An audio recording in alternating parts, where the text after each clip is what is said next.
Malkajgiri municipal corporation ప్రాంతం ఈ ప్రాంతం అంతా కలిసి ఒక్క దగ్గర ఈ రోజు అభివృద్ధిని మీ దగ్గరికి తీసుకురాదలుచుకున్నాం. ఇయాల మనము మల్కాజ్గిరి మున్సిపల్ కార్పొరేషన్ ఆఫీసుని 10 ఎకరాలలో ఈ రోజు అంతర్జాతీయ ప్రమాణాలతో ఇక్కడ నిర్మించుకుంటున్నాం.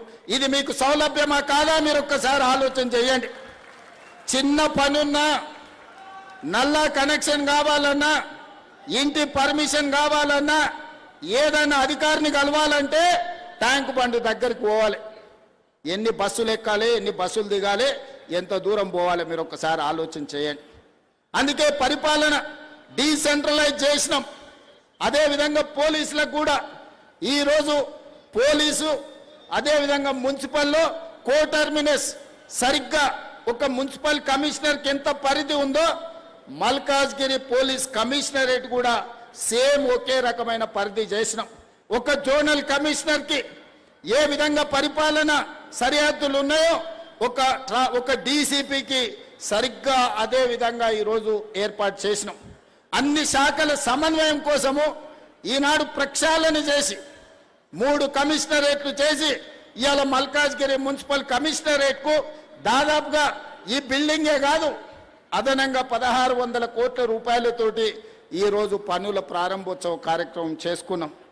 నేను ఇవన్నీ ఎందుకు మిత్రుల ద్వారా ఈరోజు ప్రస్తావిస్తున్నంటే ఆనాడు మీరు ఎంపీగా గెలిపిస్తే మీరు ఆశించిన అభివృద్ధి ఆనాడు నేను చేయలేకపోయినా ఈనాడు మీ ఆశీర్వాదంతో తెలంగాణ రాష్ట్రానికి నేను ముఖ్యమంత్రి అయినా రాజకీయాలకు అతీతంగా ఈ వేదిక మీద ఉన్న మిత్రులకు చెప్పదలుచుకున్నా ఈ ప్రాంత అభివృద్ధి కోసం ఎన్ని నిధులు కావాలన్నా ఎన్ని అనుమతులు కావాలన్నా ఇచ్చే బాధ్యత నాది.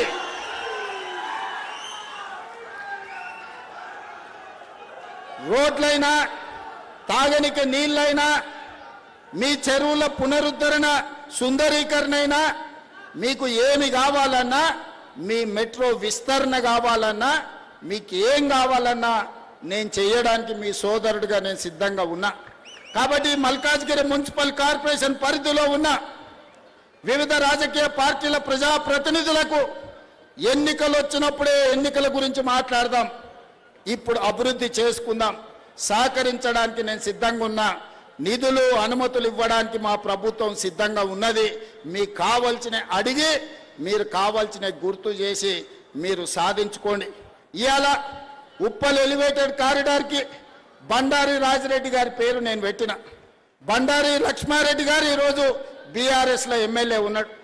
నిజంగానే రాజకీయాలను దృష్టిలో పెట్టుకుంటే బండారి రాజిరెడ్డి అన్న పేరు నేను అక్కడ పెట్టుండేవాడినా మీరు ఒక్కసారి ఆలోచన చేయండి.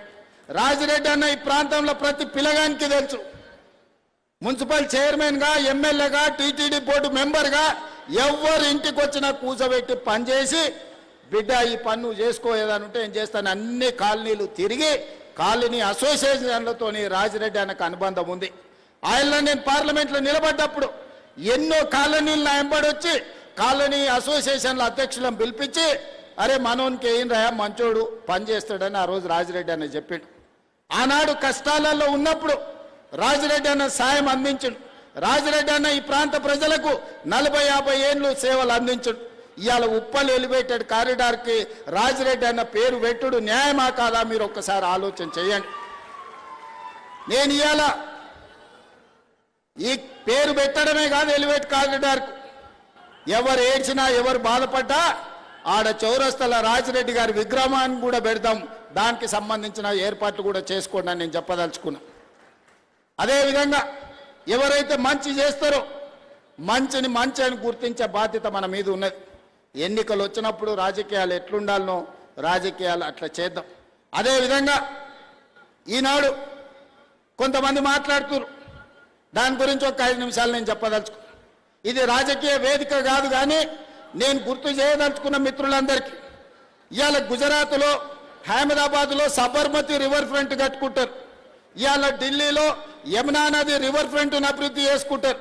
ఇవాళ ఉత్తరప్రదేశ్లో గంగా నది రివర్ ఫ్రంట్ను మీరు అభివృద్ధి చేసుకుంటారు. మీరు ఇక్కడికి వచ్చి సబర్మతి రివర్ ఫ్రంట్ చూద్దామని మా గుజరాత్లో మా మోడీ గారు ఎంత గొప్పగా చేసిండో అని. అయ్యా మాకేం అభ్యంతరం లేదు. మోడీ గారు సబర్మతి రివర్ ఫ్రంట్ చేయొచ్చు, ఢిల్లీ ప్రభుత్వం యమునా రివర్ ఫ్రంట్ చేయొచ్చు. యోగి ఆదిత్యనాథ్ దాస్ మీకు గంగా నది చేయొచ్చు, సంతోషం, మీరు బాగా చేసుకున్నారు. మరి మేము మూసీ నది ప్రక్షాళన చేసుకోవద్దా అని నేను అడుగుతున్నా. ఇవాళ అడ్డం పడుతున్న వాళ్ళని. ఇవాళ ఈ మూసీ రివర్ డెవలప్మెంట్ ఫ్రంట్ ద్వారా గండిపేట నుంచి గౌరెల్లి వరకు 55 కిలోమీటర్లు ఈరోజు అంతర్జాతీయ స్థాయిలో మనం అభివృద్ధి చేసుకుంటే ఆర్థికంగా నగరం టూరిజంలో అభివృద్ధి పదం వైపు నడుస్తుంది. యువతకు ఉద్యోగ ఉపాధి అవకాశాలు వస్తాయి. మీరు కూడా ఉప్పల్ మూసీ పక్కన ఉన్నామంటే ఒక రివర్ ఫ్రంట్, న్యూయార్క్ న్యూజెర్సీ మధ్యలో హడ్సన్ రివర్ ఫ్రంట్ దగ్గర ఒక్కొక్క అపార్ట్మెంట్ 100 కోట్ల విలువ ఉన్నది. ఇవాళ మురికున్నందుకే ఈ భూమిలో విలువ లేదు కదా, ఇవాళ మురికున్నందుకే ఇక్కడ ప్రజలు నివసిస్తలేరు కదా. ఇవాళ ఈ మురికి నల్గొండ జిల్లా ప్రజలకు ఈరోజు కాలుష్యమై కాటేస్తుంటే నల్గొండ ప్రజల పట్ల కనికరం చూపించాల్సిన బాధ్యత ఈ ప్రభుత్వానికి లేదా? నల్గొండ జిల్లాలో ఆలేరు భువనగిరి ఆ ప్రాంతానికి వెళ్తే కొత్తగా పెళ్లిళ్ళైన ఆడపిల్లల్ని మగపిల్లల్ని ఊరు నుంచి పట్టణానికి పంపిస్తారు. ఇక్కడ ఉంటే ప్రెగ్నెన్సీ ప్రాబ్లం ఉన్నది, కలుషితమైన నీళ్లు తాగినా ఇక్కడ పండించిన పంట తిన్నా కడుపు కోతకు గురవుతారని చెప్పి ఈరోజు అక్కడ ఉండే తల్లులు తమ బిడ్డల్ని పట్నం పంపిస్తారు. అంత దుర్భరమైన పరిస్థితి. ఒకవైపు నల్గొండలో ఫ్లోరైడ్ ప్రాబ్లం, రెండో వైపు మూసి కాలుష్యం, చచ్చిన శవాల కలేబరాలు ఈరోజు నల్గొండ జిల్లా కొట్టుకొస్తుంటే ఆ ప్రాంతంలో ఉన్న ప్రజలు మూసి ప్రక్షాళన చేయమని నన్ను తీసుకెళ్లి పాదయాత్ర చేస్తే నేను చూసి వచ్చిన. నేను ఇవాళ మిత్రులారా, మనం ఎందుకు మూసీ నది ప్రక్షాళన చేసుకోవద్దు? మూసీ నది ఒడ్డున ఉన్న పేదలకు ఏవైనా ఇల్లు పోతే ఇల్లు ఇద్దాం, ఉపాధి పోతే ఉపాధి కల్పిద్దాం, ఉద్యోగ అవకాశాలు కల్పిద్దాం. అవకాశం ఉన్న దగ్గర అభివృద్ధి చేద్దాం, వాళ్ళను వాళ్ళ పిల్లల్ని మంచి స్కూళ్ళల్లో చదువులు చెప్పిద్దామని నేనంటే లేదు, మేము అడ్డం పడతారంటారు. ఇవాళ కేంద్ర మంత్రిగా ఉన్న పెద్ద మనిషి ఇవాళ పెద్ద పెద్ద మాటలు మాట్లాడుతున్నాడు. నువ్వు మూసీ నదికి అనుమతులు తెస్తావా తేవా? నువ్వు ఇక్కడ పార్లమెంట్ సభ్యుడు కదా అని నేను అడుగుతున్నా. అదేవిధంగా ఒకనాడు ఢిల్లీ తర్వాత మెట్రో మనది 2వ స్థానంలో ఉండే, ఇవాళ 9వ స్థానానికి పడిపోయినాం. కారణాలు ఏవైనా ఉండని, అడ్డుపడ్డోళ్ళు ఎవరు, కాళ్ళలో కట్టెలు పెట్టింది ఎవరు, నేను మాట్లాడదలుచుకోలే. ఇవాళ మనకు తెలివి వచ్చింది, ఇవాళ మనం మెట్రోని విస్తరించుకోవాలనుకున్నాం. ఇవాళ నాగోల్ జంక్షన్ నుంచి బరాబర్ ఎల్బీ నగర్ నుంచి ఓఎస్ హాస్పిటల్, ఆ నుంచి చాంద్రాయణ గుట్ట, ఆ నుంచి రాజేంద్ర నగర్, డైరెక్ట్ అంతర్జాతీయ ఎయిర్పోర్ట్ కు ఈ నాగోల్ నుంచి ఈరోజు మెట్రో విస్తరణ చేయాలని నేను ప్రతిపాదనలు పంపించిన. నేను ఇక్కడున్న మిత్రులను అడుగుతున్నా, నాగోల్ నుంచి అంతర్జాతీయ ఎయిర్పోర్ట్ కు మెట్రో కావాలన్నా వద్దా? మీరు ఒక్కసారి ఆలోచన చెయ్యండి. ఇవాళ మనం ఎయిర్పోర్ట్కు పోవాలంటే ఎక్కడెక్కడో తిరిగి చుట్లు తిరిగి పోవాల్సి వస్తుంది. అదే నాగోల్ మెట్రో రైలు ఎక్కితే చక్కగా శంషాబాద్ ఎయిర్పోర్టులో దిగుతాం.